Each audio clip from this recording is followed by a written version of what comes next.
whole healthcare industry is going to change dramatically in the next couple of years. To chronic disease management and the preventative aspect of care. AI can now understand the key clinical concepts of what's being verbalized in healthcare.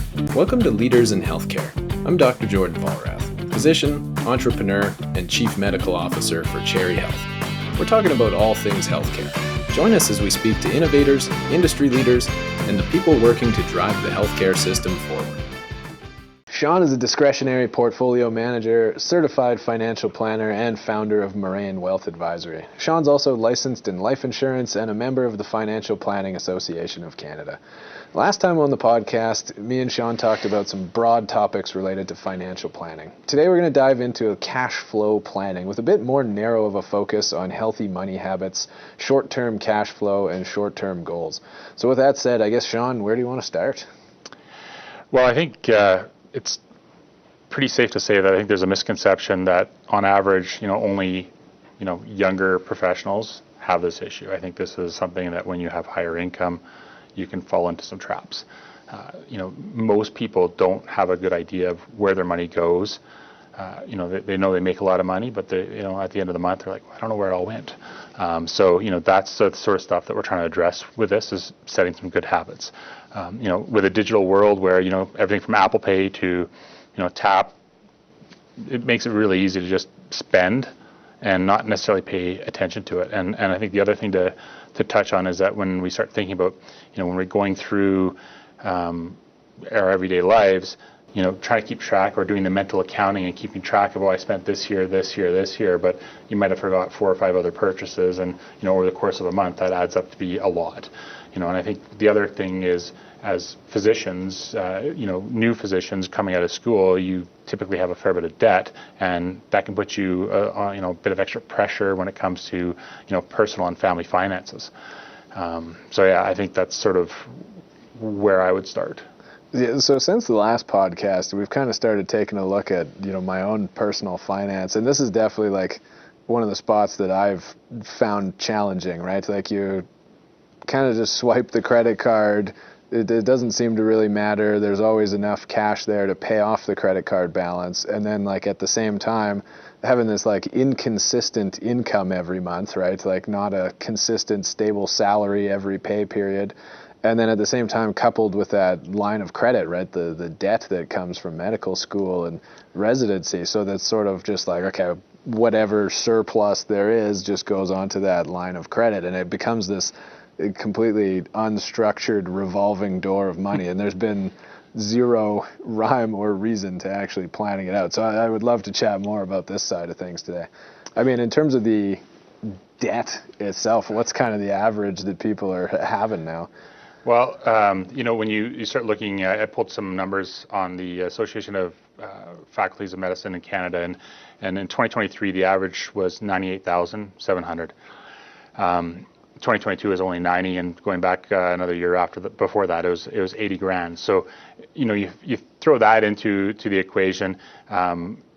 Many people will also have undergraduate debt, so that adds to it. One of the interesting things I thought was, roughly 30%, 32% of the individuals were between $50,000 and $100,000 of debt just related to going to medical school, and over 38.4%, I believe, was greater than $100,000 of debt just related to medical school. So you throw that in along with, say,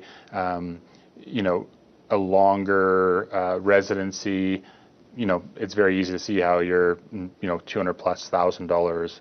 And frankly, the banks love to lend money to, doctors and dentists. Your good credit risk is. They make it very accessible. They do. And, so you end up finding yourself, starting off your professional life somewhat on the back foot financially, in the sense that you've got a lot of debt and now you've got this huge hole you got to, work your way out of. So I think when it comes to that kind of stuff, it's if you can address the positive or healthy habits with money early, you can kind of move other financial objectives down the road a lot faster for yourself, whether it's, debt reduction, getting into your first home, and not, just letting the lifestyle kind of creep up a bit slower than maybe it tends to from time to time. I've got some catching up to do here. Like, I think some of those numbers you quoted, those sound a little low, and just talking to some of my friends, so maybe we're just overachievers on that front.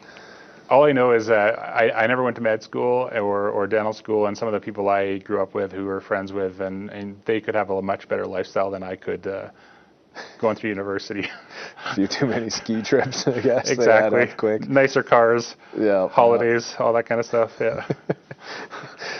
How do we start structuring some of the chaos then? Like, especially when it comes to the, I guess, tracking of expenses. This is something that I've also found kind of challenging because I don't really know how to equate the output with the data that gets gathered. So when it comes to that, like, instead of just having the revolving door of the credit card, how do you actually start gathering the data in a structured fashion that'll be useful for you to actually change your budgeting and your actual cash flow? So I think, there's a lot to unpack there in terms of how I would go about having that discussion. And I think it really comes down to, when we think about how easy it is to just spend conveniently, we're very much we like to just have instant gratification. And when I think of this, I always think of this one skit. I don't know if you've seen it, but Ronnie Chan, who's from Crazy Rich Asians, he has a whole skit on Netflix about Prime Now and how, I want it yesterday. I want you to take it, from wherever, put it in my house, and, before I even think about it. And that's sort of that instantaneous, we want that instant gratification with so many things in our life. And I think the big thing is to start thinking about when we make these emotional purchases, they're often not the right thing to do, but it feels good at the time, and then you often have that buyer's remorse afterwards.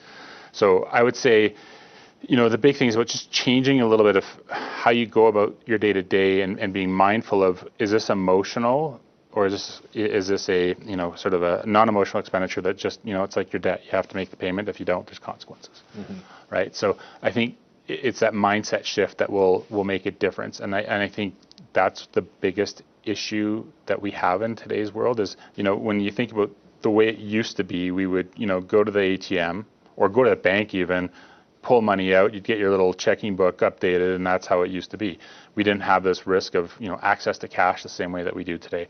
Now with taps, Apple iPhones even make it harder. So even if you have the discipline, you have your credit cards or whatever on your phone, it doesn't matter if you don't have your wallet, you can still purchase stuff. And that's where I think, training yourself to start thinking a bit more carefully about not using your funds for these emotional purchases or unplanned purchases without kind of stepping back and thinking about where it fits. I think the other really thing to be mindful of is when you go back to, when you make those kind of purchases, you always go back to this notion of, I make a lot of money, but I have no clue where my money goes at the end of the month. And that's not unique to, professionals. This is, I think, everybody, especially when you have higher incomes, you can run into this sort of just lifestyle where you just buy what you want because you want it. It makes you feel good. And before you know it, you start spending a lot of money on things that you maybe shouldn't be, or maybe have regrets for after the fact. So I think that's where I would leave that. 100%. It's easy to just get into that. Okay, tap it. Like, this doesn't seem like a lot, but after a handful of those every month, they start adding up. So yeah, 100%. Yeah. And I think that's unfortunately a pervasive problem. Not again, it's a pervasive problem with everybody. I think especially when you're getting to the point where you don't have to watch the dollars as much necessarily because you have enough household income. The habits creep in, and then you have to start trying to work on breaking those habits. Practically speaking, how do you actually start putting together a budget then? Like, I've done this before where you sit down and kind of guesstimate how much you want to spend on things, but then it just didn't really pan out, or it didn't match reality, or maybe it wasn't flexible enough. Like, how do you actually advise clients to go through this process in a way that works? Yeah, that's a great question. And I think the thing you got to step back from is the word budget is not how I would like to maybe preface how you would go about managing your cash flow. Budgeting will, typically it brings awareness, but it doesn't necessarily, bring about the right action that you're looking for. And so, when we start thinking about things like budget, it feels very restrictive. It feels like you can't do this or you can't do that. And so it's harder to stick with it. I think, when it comes to a behavioral cash flow plan, what we're really doing is we're aligning sort of your cash flow with some shorter term goals that you will feel good about. And a shorter term goal in this case is not like pay down a bunch of debt. No, a shorter term goal might be having a holiday or a weekend away that you want to plan for. So, I think that's the big thing. And so when we start talking about budgeting, it's restrictive, it's controlling. So, you're giving something up and you're thinking about the sacrifices, and your mindset's always in this more negative sort of what I can't have versus what you can have. And I think when we change that mindset to start thinking about things that you can do with your money, it'll change that situation for you. I think the other thing is that when you think of budgets are really good for projects, things that have a beginning and an end. So, think of renovations, a vacation that you might be saving up for, a gift, or, maybe you want to do some sort of event and you want to plan a party. Well, okay, we have a budget and you stick to it, and then you work backwards, and that's when budgeting works really well, So I think that's where the mind shift has to come. Yeah, I like what you're saying in terms of what's the other thing, right? Not just what are you giving up, right? Because when I'm looking at it, I'm like, okay, paying down debt, and there's nothing sexy about that, right? You don't get excited for, all right, we're going to get 10% of the student debt paid off this year, right? It's hard to be emotionally invested in that. Exactly.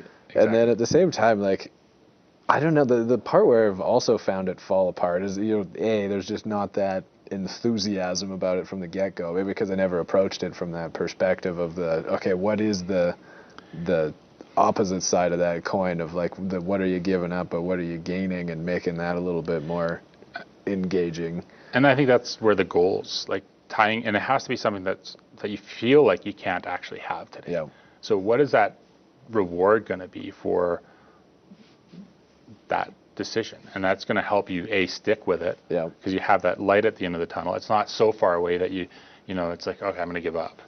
And I actually think if you have the means, you start thinking about maybe we have something that's more 6 months and maybe one that's more 18 months out. So you kind of have two goals. So you have that shorter term one that will allow you to stay focused on the near term, but also still funding maybe a longer, like not a longer term, but a goal that's more like 18 months out, that will, bridge that step from say 6 months to 18, but it's not from 0 to 18 that you have nothing. It's like you have a little reward early on that then helps you plan for the next one. You're gamifying it a little bit. Yeah, exactly. All right, so then I want to start putting together my budget or my cash flow planning. How do you start going about that? Like, what's even the approach to get started there? Yeah, so I think before diving into that, I think it would be really helpful to start thinking about the different approaches that people might have considered in the past. So, there's the fixed expenses and variable expenses approach, and then you'll have sort of a needs versus wants sort of, siloing cash or your expenditures. Fixed costs, right? Like your mortgage payments and your utilities and things, are coming every time. And then you've got like more of the optional. Yeah, variable could be, I want to go have fun. I'm going to go out every Saturday, or go have a dinner out with friends or whatever, and that could be your variable, or in that case. So I think the approach that I would suggest is to start categorizing your expenditures between emotional risk versus low emotional risk, and I think that will start to help you prioritize those costs. And so examples of the expenses that would be low emotional risk: bills, rent, mortgage, gasoline, debt payments. Right? We're not at risk of spending a lot more on any of those. And when you say emotional risk, though, what do you mean? Like there's a good chance that this is just an impulse buy and not needed? I mean, you don't get this sense of happiness from those expenditures. Like when you have to pay your mortgage payment, do you get excited? I don't get excited. Oh yeah, that thrills me. Yeah, or you have to pay, so it's those type of expenditures, where the emotional risk comes in things like groceries, where you decide to walk down some of those aisles that we shouldn't, or maybe you're trying to avoid eating out, daily coffees, and again, it comes out. Most people, none of us really like to be on a budget. And I think it's just that it's not a budget. It's just you start to frame your mindset about how you want to have your money working for you. And so what would I do differently then? Like the grocery bill to me is sort of kind of in that no man's land in the middle, right? It's like you got to buy groceries, but at the same time, like you're framing it with the emotional risk side. Like there's a good chance there's a whole lot of unnecessary stuff in there. Maybe I went down the toy aisle at Costco, and now we're back in that high risk. What do you recommend to actually follow through with your guidelines there, or create your budget there? So you touched on something that's interesting. You mentioned the toy aisle in Costco. Well, Superstore now has clothing, it has toys, it has a bunch of stuff. All these places have groceries and these other things. So it's easy to kind of go down this rabbit hole or go down the path of spending money on things that you weren't planning on because it's just there. And I think the thing is I think if you go in with, okay, here's what I'm going to get, and you have the discipline, and then also when you start to budget in that weekly time frame versus a month, and you're using not your credit card or just your tap, but you have only so much money in an account. And again, this kind of comes into the whole methodology that I would say would help get rid of some of those unplanned expenditures. You'll be a bit more mindful of where you're spending it, and you'll probably prioritize that spending allowance that you might have in terms of making sure you stay on course. So again, I think the key is making sure that when you're going down that sort of behavioral finance or behavioral budgeting approach, you need to have something as a reward, and it can be revolving. Like you move, you hit the one reward, you apply the next one you can look forward to, and it keeps you on that steady kind of path. Well, I think the other key there, I guess, would be you got to be looking at it at that weekly cadence, right? So that when you get to Costco, you've already got a pretty good idea of how much of your toy budget's been used up that week. Yeah. But doing it monthly, you're sort of pretty far removed from what the actual reality of today and where you are with your budget is.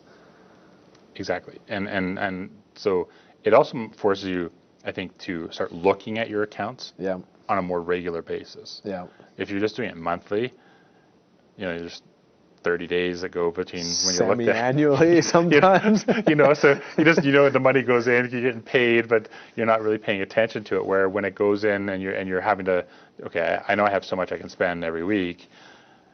Oh, this week I have a bit more. Yeah. So day to day would be a little bit too overbearing. Month to month is not enough, and then weekly is that sweet spot. Weekly is where you tend to be able to stick with sort of the number you're giving yourself for those kind of just spending. Yeah.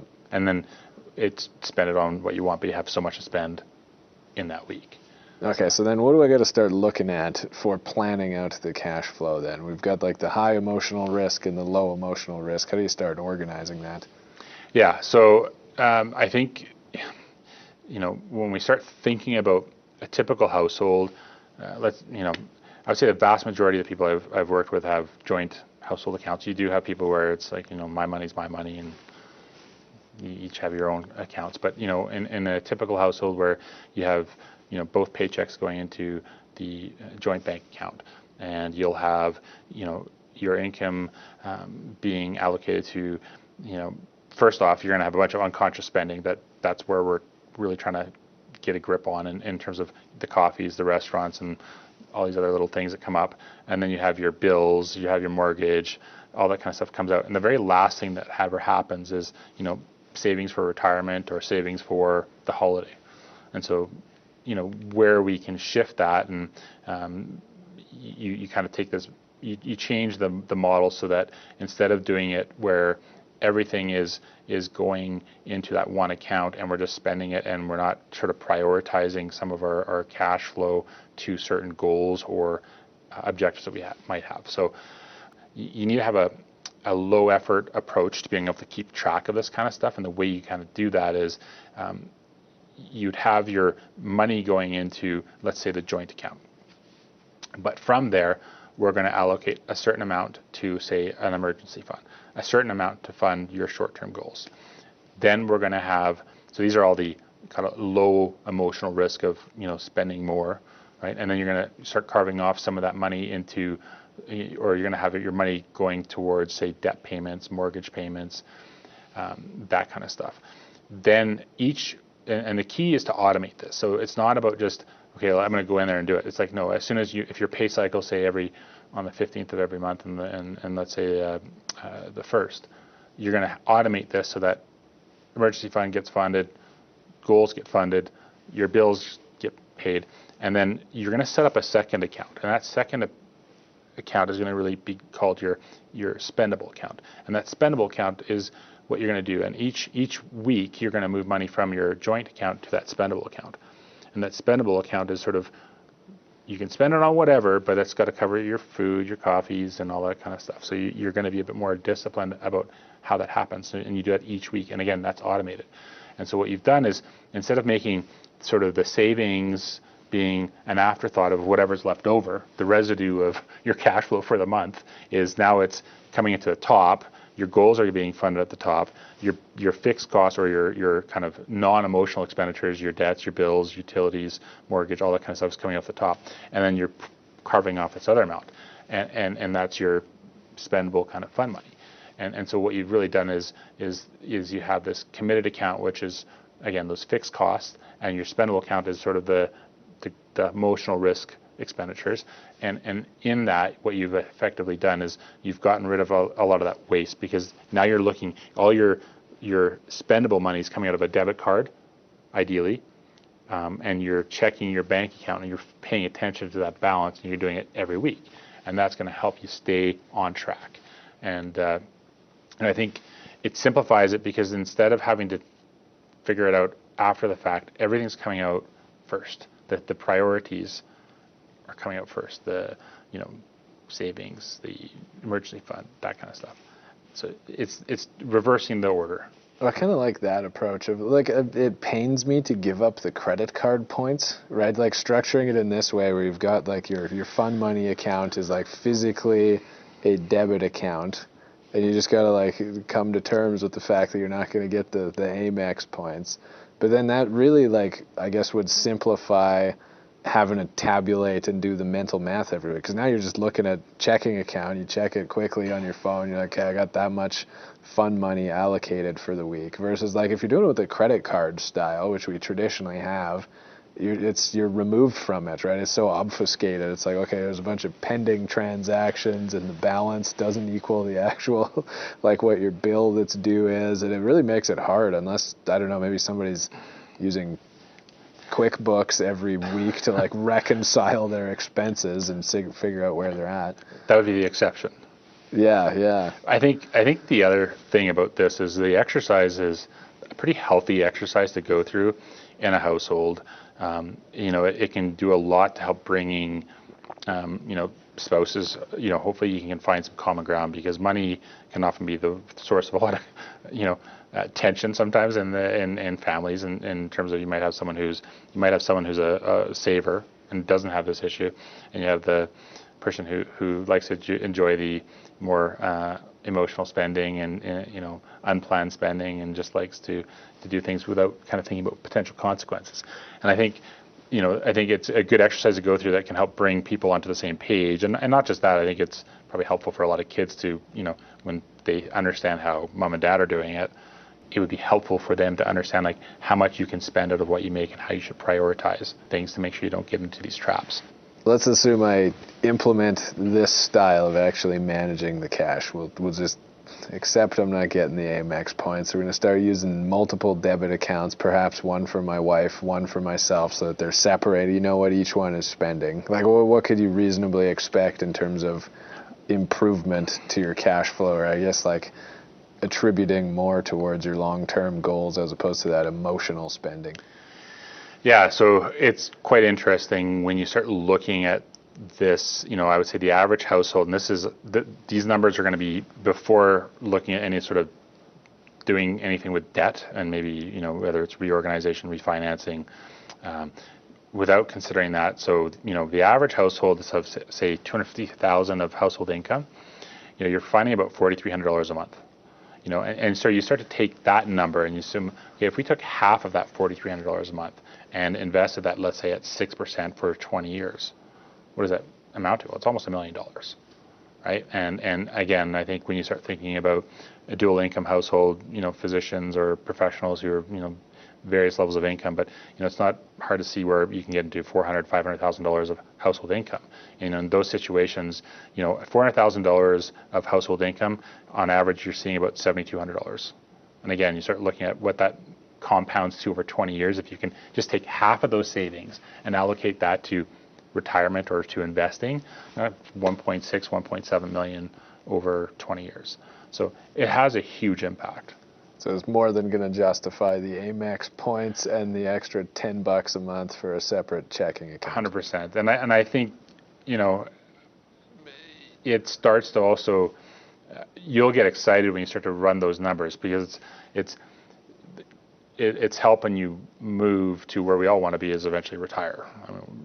There's not very many people that say I want to work till I'm 80. You get a few physicians that like that. Yeah, there's a few. There's a few people who will end up doing that. Sorry, and I think the reality is most don't.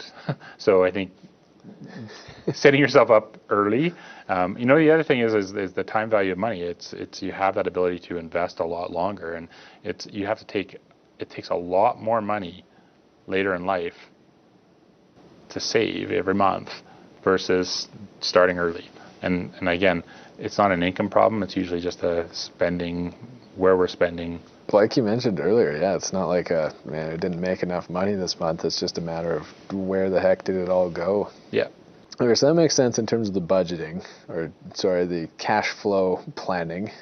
How do you actually fit debt into that then? Like, I've got line of credit, it's a guaranteed return on investment for any cash that I just put in there. How do you manage to, or how do you recommend people start tackling debt? Yeah, so there's a few things to touch on here. I think when you start thinking about debt, there's the common ways that a lot of people will go about it is there's an avalanche method and there's the snowball method. You can also look at debt, refinancing or unification in terms of rolling more of your debts into one debt type thing. And with the avalanche method, we'll touch on that first. But really, what that is you're tackling your highest interest debt first. So you're going to probably save the most money. It can be a little bit more challenging if it's a larger debt, because you have it could take a while to really feel the results of it. But certainly will save you the most over time. And once the first debt is paid off, then you would just roll whatever funds into the next debt. So you tackle your highest interest or highest cost debt and move on to the next, and it works well. But it's going to save you the most, but it can be hard if those first debts that you're trying to take care of are a bit large. It feels like a drop in the bucket. Yeah. Yeah, you just feel like you're not getting anywhere. Exactly. Yeah. And then so that you get into, I think when you get into the snowball method, which is, you take your smallest debt, you pay it off first, and then you go to the next one. So you get that sort of sense of accomplishment and reward. The one thing, I think the snowball method has been proven to have a bit better adoption with people, because you do have that sort of loop that you're making progress, right?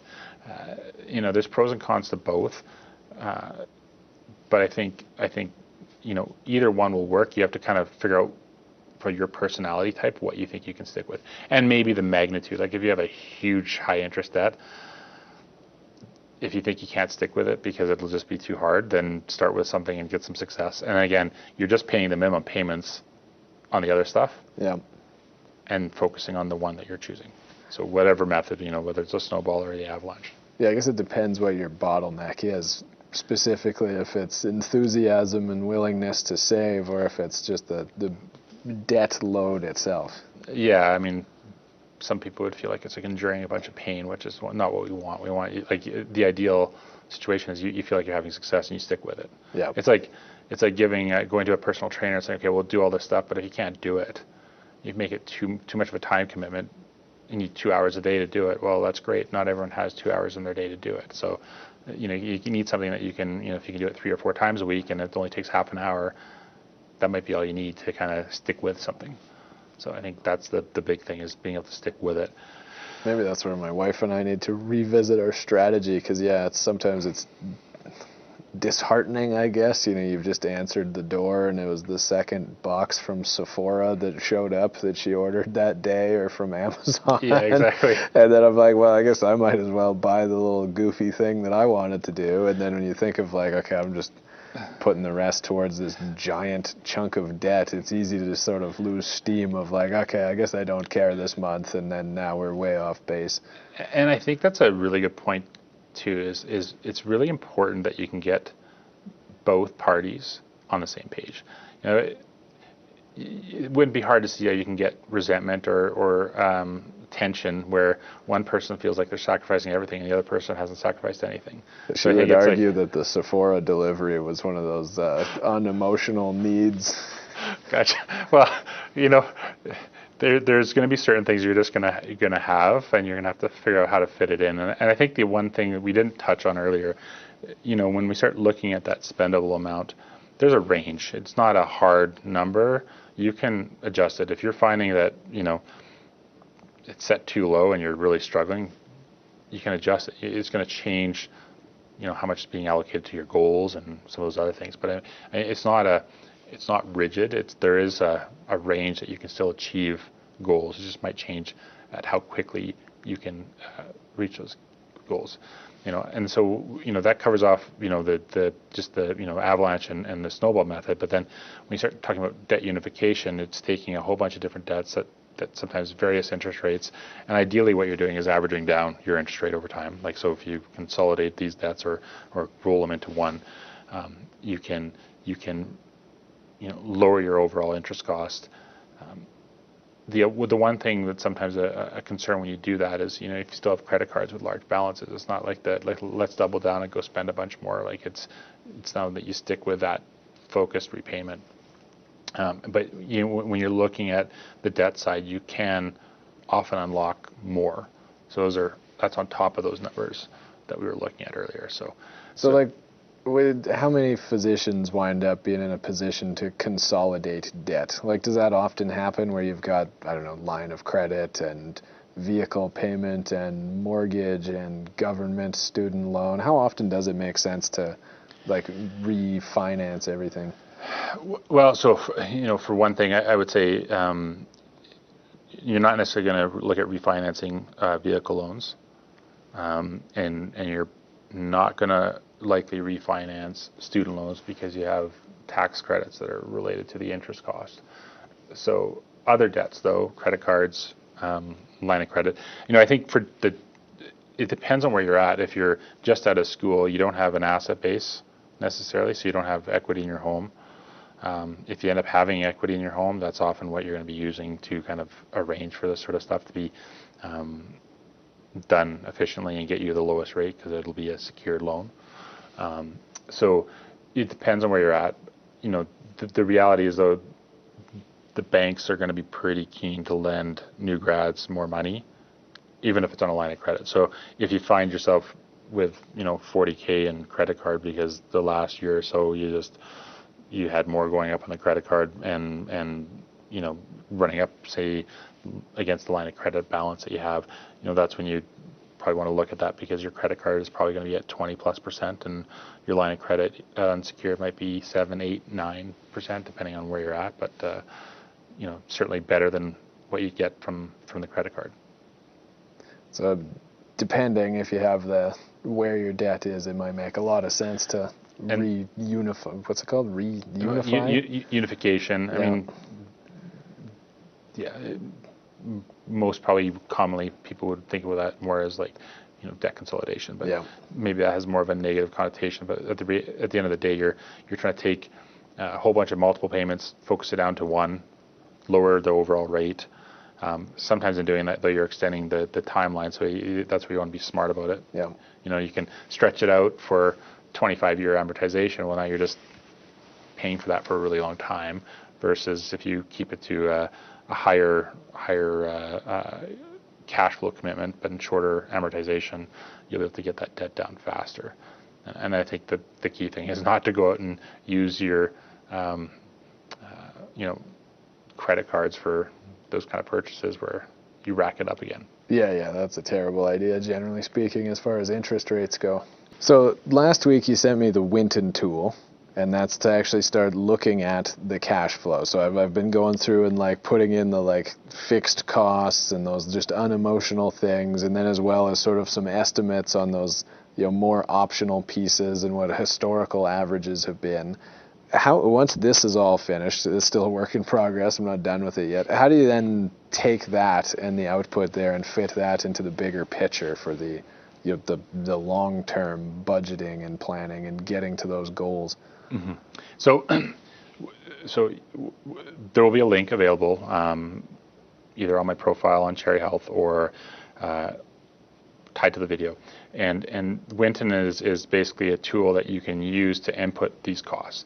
And it's going to tell you, it's not going to give you full access to it, but what it's going to do is it's going to tell you roughly how much money you might be able to find by applying the principles that we've talked about in today's show.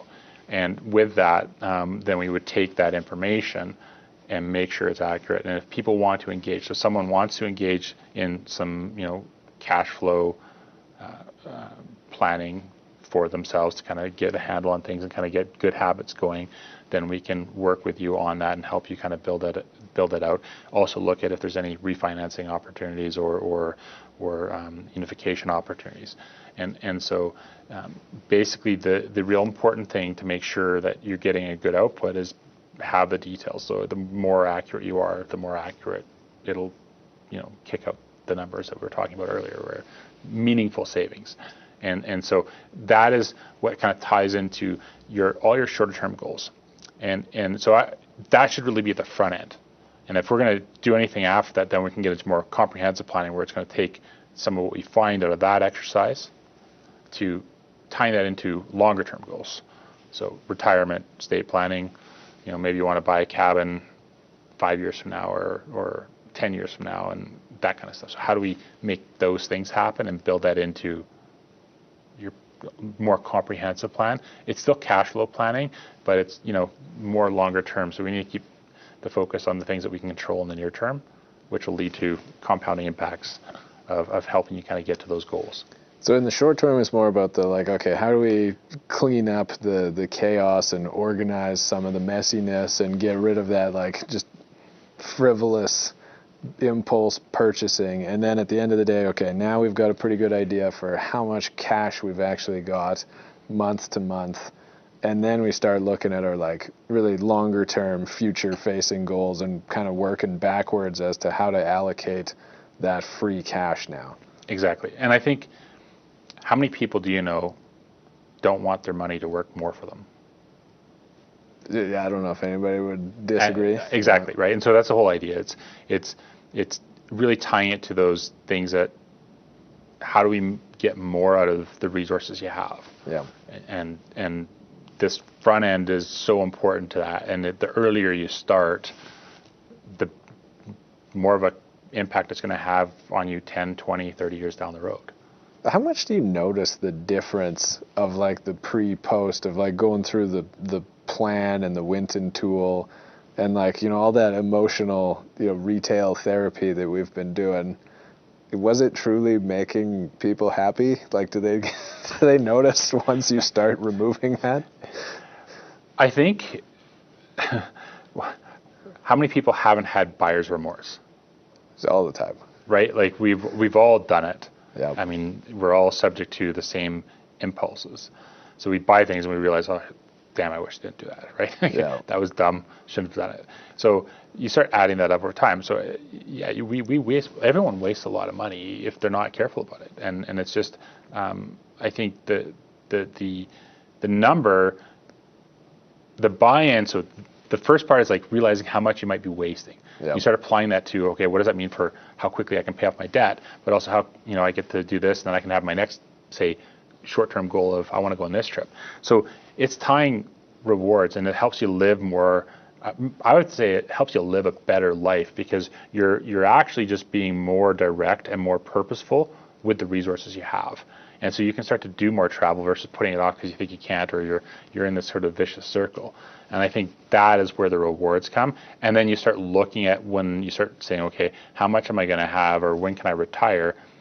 These impacts of doing this, say, early on, say the first 2 to 5 years of being out of school, will have enormous impact on you because you might be able to shave a decade off the back end. Yeah, so I guess the short-term delay in happiness that you miss out on buying the Costco radio control car in the toy aisle, you're still like going to have meaningful short-term goals that you're making actual significant progress towards that you're looking forward to instead. Yeah, but I think you mentioned like short-term pain. I don't think it has to be short-term pain. I think it's prioritizing. Yeah. And if you have something, if you have the right goals that you're excited about, you'll and you can feel like they're achievable, but there's something that you can't do now, that's what's going to get you excited about it. Yeah. So I think it's, picking the right things, the right rewards for the behavior that you're trying to encourage yourself to take on will allow it to become achievable. Okay. The other part of it too, I think, is just like the organizing it in a way that's got buy-in from both my wife and myself, so you don't feel like you're unilaterally doing it, and then vice versa. If she's having a good month and I'm having a bad month, spending wise, she's not going to be getting discouraged that the sieve is leaking out the other end. Yeah, and I think the other thing is when you do this exercise, it doesn't mean you do it once and you don't do it again. I think your income might change over time. Maybe you have a spouse that's got to have a longer kind of career ramp up for earnings. Well, you should be revisiting this probably annually because it's going to tell you a bit more and where you can allocate, how much you can. And again, it's not a rigid process. And so that's where I think, that's where the buy-in comes in. Like you might have one person who wants to push it to the extreme. That's not going to work. Like if you push it to the extreme of, too much restraint where you're going to be miserable, and again, you're not going to stick with it. So it's I think finding that balance, and you might not get it right the first go. You might have to play around with the number, but there's a range where you can still achieve these things and feel like it's you don't feel like you're giving things up. And I think that's the key. Is just and it'll be unique to each household. You got to make it fun along the way, I guess. Exactly, and again, I think that's where like having those little wins, whether it's the 6-month goal on an 18-month, or maybe you could say we have that bigger trip 18 months out, but we're going to throw in a nice weekend away every 2 months or something. It'll depend on your situation, right? But I mean, but it'll give you those things to look forward to, and you're not using borrowed funds to do it. Okay.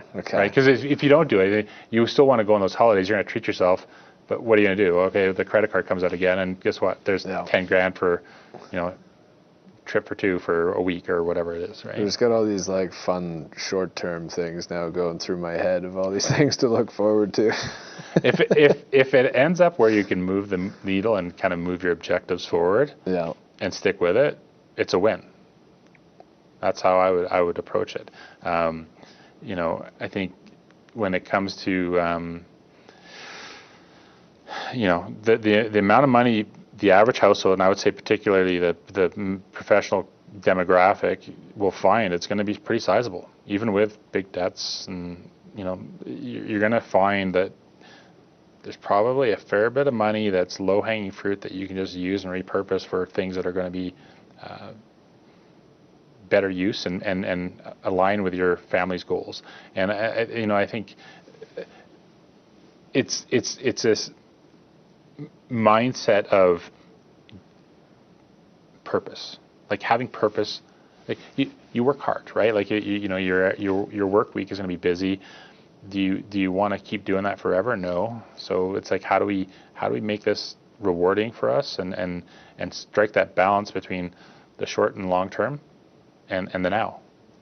I think I've been approaching it wrong from like it's just those really long term sort of goals, and then that middle ground was kind of missing, and then that's where the impulsive, frivolous pleasures started to come in terms. It's just like, okay, that's shift that time frame out by a few months or a year kind of thing. Now you've got something more exciting to be working towards. I think it's one of those things where long-term goals are important, but it's the journey as well. And I think that's, again, I think often we have enough.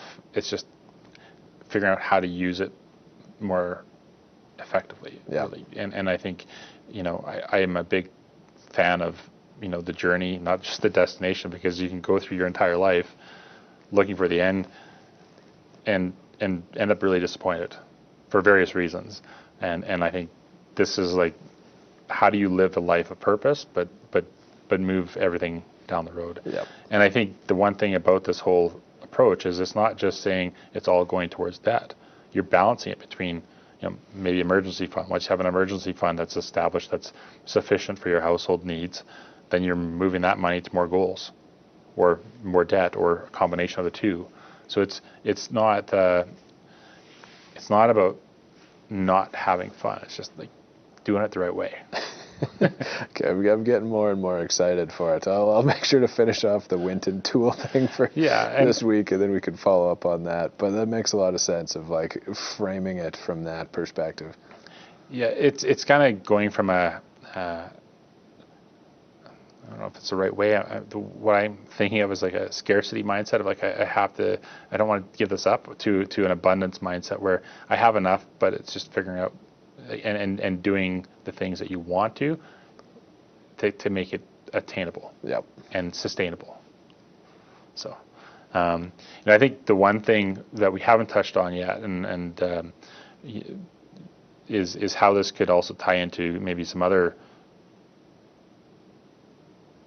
I think, areas where in the medical profession they could feel some benefit from, in terms of, we hear a lot about burnout, and with that, I don't think finance is going to be the primary cause of the burnout, but I think it piles on top of things that we have on our life, whether it's, finance or family and everything else. So when you already have a stressful profession, if we can alleviate that finance risk, it's just one less thing that you're carrying on your shoulders and having to deal with. And I think that could go a long way of just, it's like little successes, little wins will help alleviate, I think, some of that stress. Well, I think there certainly would be a component of financial pressure as far as burnout goes, right? Because you graduate, you've got debt, and then you've got that pressure. You feel compelled to, more is better in terms of work. It's going to get me towards those goals faster. But then at the same time, now you start getting that, like, you're feeling used up at the same time, versus if you're approaching it up front of like, okay, here is the long-term goal, what's actually needed, in terms of retirement or in terms of debt payments or whatever those goals actually look like. Now you've got a little bit more defined of what do you actually need today, workload wise, hours wise, versus just that more is better, which you graduate, and then that starts to set the tone for how you practice, right? You start getting used to that level, and so where you kind of calibrate yourself early on, I think probably does make a big difference there. 100%. And I think trying to keep up with friends, if so and so he bought a nice car, or got a golf membership already, and right away it's like, it's not that those things are bad, it's just is the timing right, and is it a priority for you? And I think if you can give yourself that freedom to say, okay, I don't need to do that extra shift, I don't need to make an extra $75,000 or $100,000 working more. Prioritize the things that probably should be more important. Is if you have a family, are you spending more time with your family? I mean, you can. There's lots of cases where certain professions and physicians might be one, but there's a whole bunch of other where you end up spending 70 hours a week, 80 hours a week working. You have a lot of money. You have no relationship with your spouse. You end up divorced and you lost half of it.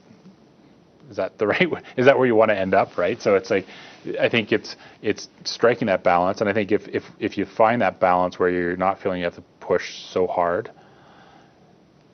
you're probably going to feel like you can work longer too, like longer in your career, because you're not going to have as much burnout because you have the balance in, other parts of your life where you've got time with family, friends, and the reset for you.